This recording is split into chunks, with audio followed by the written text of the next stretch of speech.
primarily around the CTO role. But tell us in Trellix, now that the two companies have merged, what is your fundamental role and value that you're providing in the merger? Go ahead, please.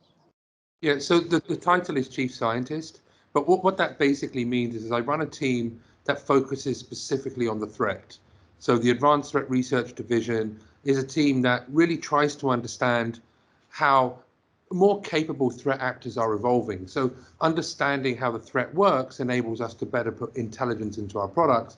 And the APG function, the Advanced Programs Group, does something similar, but we provide services to some of the more larger clients out there, providing them contextual threat details in order to be able to understand what's happening in the threatscape. So it's very much kind of threat actor focused. Thanks. So are you saying now the role is more customer focused? You get the feedback faster, get a better feel of what's happening in the field. Is that how it is for you? So in part, absolutely. We run the operational team that drives insights. So what we're able to do is we're actually able to track threat campaigns at any time. So I don't know if you've seen, but for example, on Twitter, every week I'll post details about new threat campaigns. And so, for example, we were dealing with the issue that impacted the Ukraine. And by understanding, hey, really by understanding what the threat actors are doing, we're able to track if there are any other countries impacted. And actually, what I can tell you is that we know that we've seen indicators associated with Whispergate in India, for example. And of course, that allows us to understand that these threat actors aren't just focused on one country, but actually focusing on other nations as well. Okay, great. Very interesting. So let's look at Trellix now. Now, obviously, when you brought the two companies together, there was a purpose, and you were looking at the strengths of each, and obviously the market pain point. So give us an idea of how these three things connect. One is the individual strengths of McAfee, FireEye, and what are the principal pain points that you had planned to address once the merger was done. Go ahead, please. Yeah, so I think from a pain point perspective, for most people that would be fairly, I guess, obvious, really, because every single day we're hearing about more companies that are being impacted, whether it's companies that are being attacked by ransomware or nation states carrying out espionage. And so we're seeing a level of capability from threat actors improve, and the impact to society is really quite significant. I mean, we've seen and we've heard, for example, we've seen espionage campaigns taking intellectual property or confidential information from organizations. We're seeing ransomware hold businesses literally hostage, and the demands for payment have gone from 300 to tens of millions of dollars. So the biggest pain point that I think we can argue, and I'm not going to be micro about it and say it's ransomware or something else, but just all of the above. We're dealing with a threat environment that is increasing its capability and increasing the impact to society. And the number one thing that we need to kind of remain focused on is our attention to customers. And for me, from a threat perspective and from the chief scientist perspective, we've got this opportunity to be able to kind of really garner and gather the data that we have from FireEye and the data that we have from McAfee Enterprise, and really provide a unique view, I would argue, because it is a unique view. The biggest strength we have is the customer base that we have out there. And so by having that purview provides us the opportunity to be able to understand quicker and faster what's going on, but equally, I think more importantly, determine and develop intelligence and technologies that can go into our products. Interesting, but there's the other aspect, other than the threat landscape, there's the other aspect of the challenges inside the security organization, the challenge that CISOs face. So how does Trellix tackle, for example, the challenges of too much complexity or the continuous focus on point products and things like that? Go ahead. So and that's a great point. 35% of security analysts ignore a lot of the alerts that come in. And so one of the things that we look to try to incorporate is context. And by that, what I mean is, the biggest challenge organizations face, which is this something that I need to respond to? Which is, there's a lot of noise. And so, tools like Insights will be able to say, hey, look, this particular ransomware group is something you need to be concerned about because we're seeing it in, for example, in India, or we're seeing it in your sector. More importantly, we provide the ability to actively hunt within the environment. So organizations can immediately determine whether we've seen any indicators of malicious activity from a specific threat actor.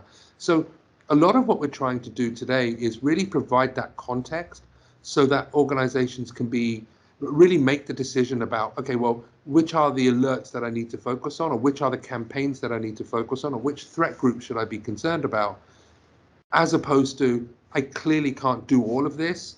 There's just too much noise out there. And so I think, if I was to say what's the biggest benefit that I think we're able to provide, a lot of it comes down with the ability to, yes, of course, detect, but more importantly, provide the context in order to be able to have a better response. Another challenge that CISOs are grappling with are the pressure from business to change the whole architecture towards a digitally transformed thing. Does Trellix help the CISO to manage this? Yeah, absolutely. I mean, the great thing is that we do bring a very broad portfolio. We bring a lot of partners, and a lot of what we talk about with regards to XDR begins with extended. So the ability to be able to gather data and information from a multitude of various different platforms and systems and so forth.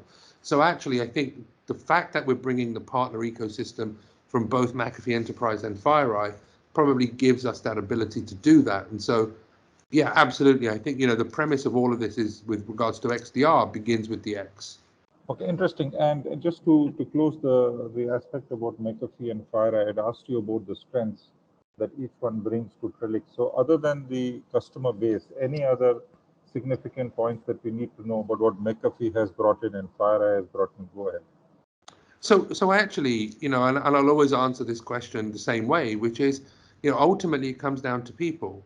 Ultimately, it comes down to the talent. And, one of the things that I think, or actually probably the main thing for me, is our opportunity to collaborate with people that we perceived as our competitors, but now we're working and collaborating together. And so I think for me, the important part is the ability for us to be able to integrate as a single company with a single mission and a single purpose. And beyond the technology, ultimately, it's those people that are driving the company forward. Okay, a very interesting point over there.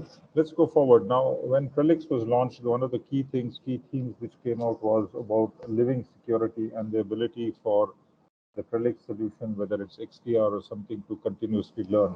Can you explain in more detail what this is in terms of the product and in terms of the data and other things? How does it actually learn about the security challenges of an individual organization? Go ahead, Raj. Yeah, so I mean, I'll give you my perspective. My perspective of living security is, not having something that's static, not a point in time. The way that my team and the way that ATR have always worked is we've always really embedded ourselves with regards to how threat actors are working. And so, 2 weeks ago, we published a piece of research called Operation Graphite. Now, this was a nation state group, we believe, that were targeting defense government entities, specifically with regards to extracting data related to probably the most sensitive information a nation has. And what we saw within that particular threat was really a use of novel techniques in order to compromise their victims. And for me, when we talk about living security, it is having that understanding of how capable threat actors are developing and how capable threat actors are using malicious content in order to compromise organizations. And what we do is, when with regards to that, is that intelligence feeds our machine learning models, that intelligence feeds our intelligence that goes into our products. Everything that we do, like, is that sharp tip of the spear, is understanding exactly how, what needs to be done in lieu of the fact that actually we're dealing with threat actors that are well resourced, well funded, and extremely capable. Give us an idea about XDR. Now, as you mentioned at the beginning, the extended detection and response. But what is at the core of this? Is it an algorithm? Is it multiple algorithms? Is it a huge database? Is it a huge data lake? What is the basic structure that powers this? Go ahead. So ultimately, whether it's XDR, whether it's well, any product, any solution, what drives protection, what drives us is our ability to be able to understand the data within a specific given environment. Whether that, and it's not just binary, like, historically we always used to be quite binary. It was either bad or it was good. But actually nowadays we can't just think of things as bad and good, because there's so much kind of in between, which is what we don't know. And so it's our ability to be able to understand, the DNA of that data, where it's come from. Have we seen it before? Have we seen it in any other environment before? Does the source code of that particular, threat reveal anything? Do the infrastructure reveal anything? And it's really getting that wider and broader understanding of the context in order to be able to make better decisions about what to do with something. I mean, if we rely upon, I guess, static kind of classification, which is good or bad, there's going to be so much in between that actually the security analysts are going to be overwhelmed. So what we want to try to be able to do is have that purview of everything happening inside an environment, and really piece it together and say, okay, this is what we know. Now we can give you enough information to be able to make a good or a better decision than anything that we've ever been able to do before. Okay, let's look at the product development cycle. So previously, you would have a huge amount of code, and you would have this thing about signature matching and things like that, and there were some basic structures of any security product. I get the impression now that things have changed. That you actually have to, as you mentioned about contextual, you need to maintain a contextual pointing algorithm. You need to have your threat intelligence, and you need to have the product. Is it becoming is product development changing because of these factors? Go ahead. Well, so product development, I mean, I guess what you're referring to is content development. So the ability to be able to develop content in order to be able to put inside the products. I mean, that's always moving. That's always changing. I guess, when we talk about living security, that's kind of the best example of it, because, the bad guys and girls aren't changing, aren't stopping. They are improving, and that's as much a challenge as it is kind of intellectually stimulating as well, because we are, there is this kind of this game of cat and mouse, whereby they're constantly improving, we're constantly improving. And for me, the premise about content development is something that never stands still. It's always moving, and we've always got to remain that bit ahead of what the threat actors are doing. And so, yeah, content development has changed, and it continues to change, and it continues to evolve. And the one thing that we do have actually when we merge the two companies is we've got a really kind of very rich patent portfolio, and that patent portfolio is something that we can lean upon on both sides of the house. Okay, great. So as a customer, if I engage with Trellix, what does the product portfolio look like today? Is it fully ready, or is it still in development? And XDR sits here. What else is there in this whole thing? Like some vendors, they say, okay, here's the threat intelligence part, here's the solution part, and here's how you need to make the whole thing work together. In your case, how is it actually? So I mean, how is it presented to the CISO? Go ahead. Yeah, so and that's a great question, and I think one of the things that we're trying to move away from is coming to you and saying, well, we have a point product. And and by the way, there's nothing wrong with point products. There are companies out there that are doing some very, very good things in specific areas. The benefit that we have within FireEye and McAfee is we've got a pretty comprehensive portfolio. And more importantly, we've got a really comprehensive partner, directory, and a number of partners that we work with. And so whether you're in the ICS space, the industrial control system space, and you're looking for a partner to secure an OT environment, whether you're a small to medium sized business looking to just secure one small component of your business, the good thing is that we're a security company, and we've got a number of security partners. And so for me, the important thing is that we say, come and talk to us, and actually will be able to work with you and develop a solution that helps you protect your environment and your assets, rather than just saying, well, these are the 27 products and these are the acronyms for all of them, which, quite frankly, I don't think we can think like that from a security perspective anymore. We've got to think more broadly, which is, okay, well, what are you trying to achieve? What's the business trying to do? What's the level of risk that you're willing to tolerate? And what security solutions do you need? And by the way, that's not just what products do you need, but actually what assistance do you need to implement? What assistance do you need to manage that? And also, like, to test out the security of your infrastructure. And the good thing is I think with the partners that we have and with the kind of combined FireEye and McAfee, we are a security solution provider. Interesting. We'll come back to the partner program. That's quite an important part. But I just want to ask one more thing.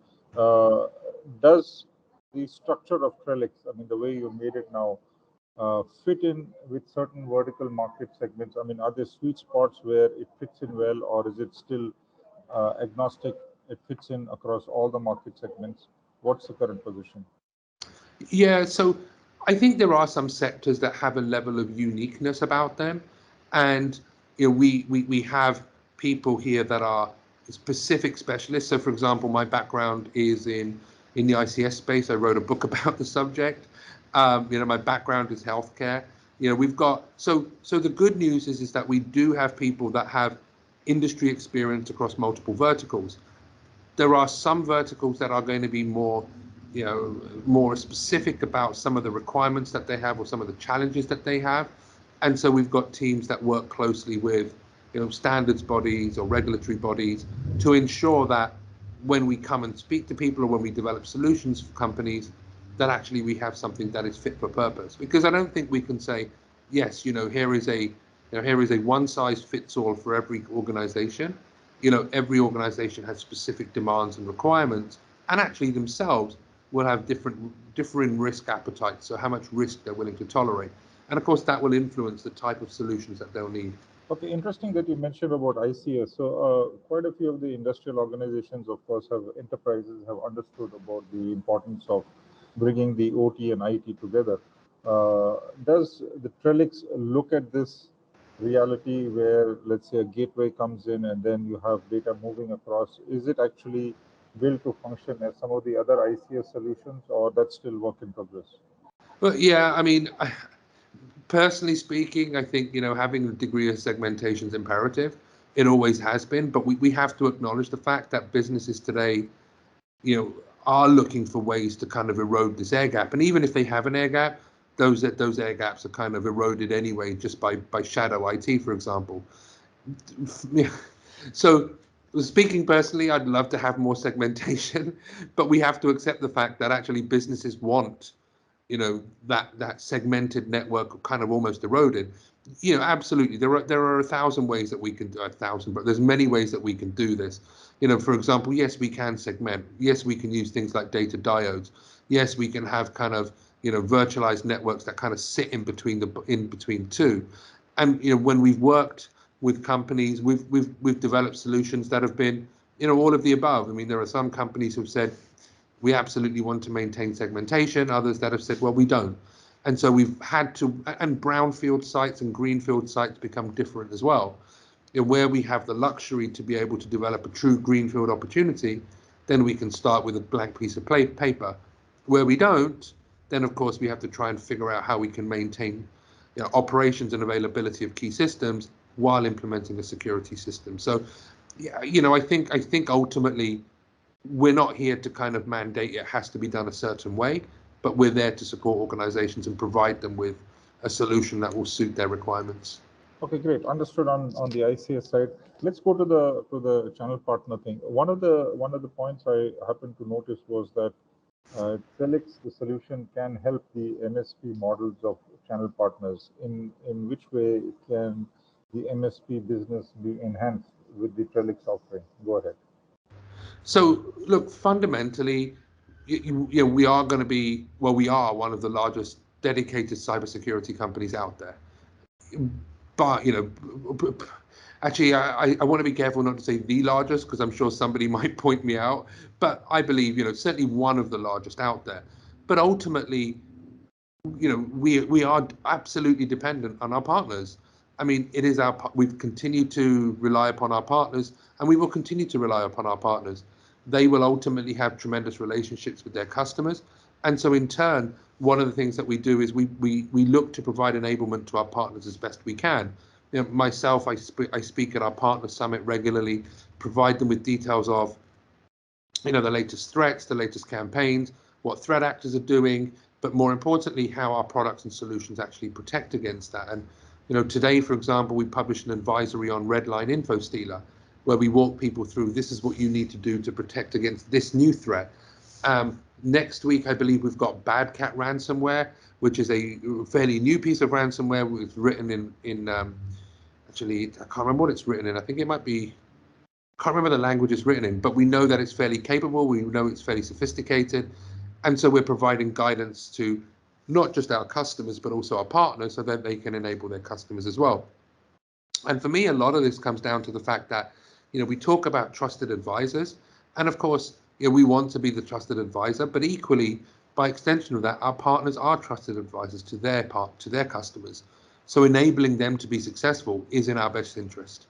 Okay, got that. Now, just to go back to the point you mentioned that obviously the merger of the two companies creating a big partner ecosystem.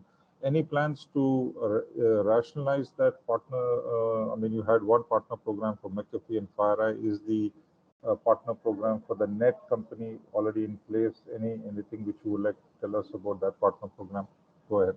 Yeah, so I've got no specifics on the partner program or specifics around some of these things. I mean, obviously, it's fairly new right now with regards to the integration. But, again, I can only stress here that, working with our partners is absolutely of paramount importance to us. So, our focus on our partners will absolutely not go away. With regards to specifics around, maybe that's a question for Adam, I guess, because I'm not sure of the specifics, but I can tell you that it is working with our partners is still absolutely critical for us. Okay, fantastic, Raj. I think it looks great. I especially like some of the takeaways that you pointed out about the complete the coming together of the two companies, the best of people and the best of minds coming together to create Trellix as it is. So I guess looks like a pretty exciting space in the next couple of months and years. Thank you so much for your time, and it was lovely to see you again. Thanks a lot, Raj.